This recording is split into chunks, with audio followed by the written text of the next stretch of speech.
palestiniens. J'en reviens. Le boycott, et les personnes, comme l'a dit très bien Delphine de Thon, qui sont poursuivies, demandent le boycott dans cette campagne, que je rappelle son nom, BDS, boycott, désinvestissement, sanctions. Campagne internationale. Le boycott, et il y a des décisions internationales, notamment de cours de justice internationale, qui jouent dans cette jurisprudence et qui sont contraires, c'est là où ça se va jouer. Ils demandent le boycott des produits faits dans les colonies. C'est-à-dire, ils demandent le boycott d'une occupation. Ils demandent le boycott d'une illégalité. Ils demandent le boycott d'une situation qui est condamnée par toutes les résolutions des Nations Unies. C'est-à-dire la poursuite de la colonisation par des extrémistes israéliens d'extrême droite, je le redis, en France, on leur interdirait de parler. Ça n'a rien à voir avec des pays. Ils demandent le boycott.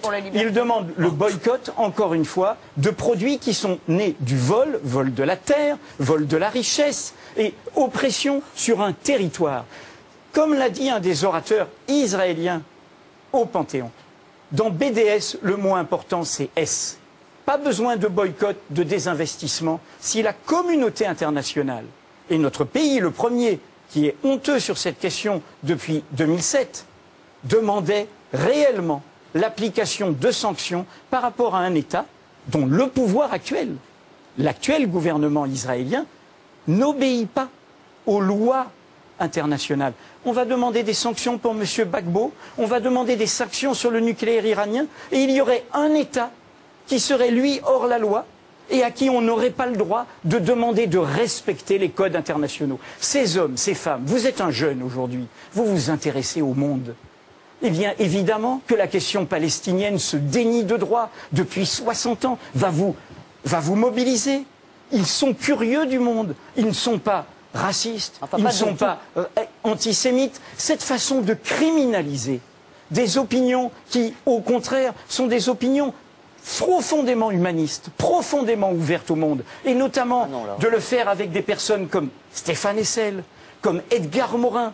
Et sincèrement, on sait tous, puisqu'il l'a dit, le président du CRIF, nous avons manœuvré pour l'interdiction. Il a pas dit nous avons manœuvré, il a dit nous étions à la manœuvre.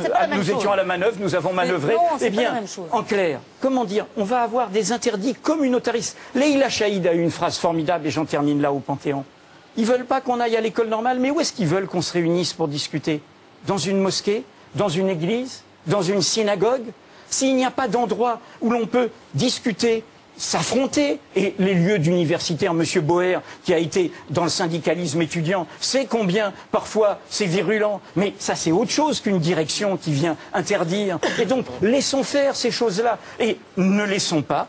Sincèrement, ce sont les pires ennemis d'Israël qui demandent ces sanctions. Ce sont ceux qui, loin de défendre Israël, l'accompagnent au bord du gouffre. Ce sont, avec des amis comme ça, Israël n'a pas besoin d'ennemis. Ce sont des gens qui profondément, ici en France, créent une situation d'extrémisation, de radicalisation, au lieu de défendre simplement les principes du droit universel. Alors,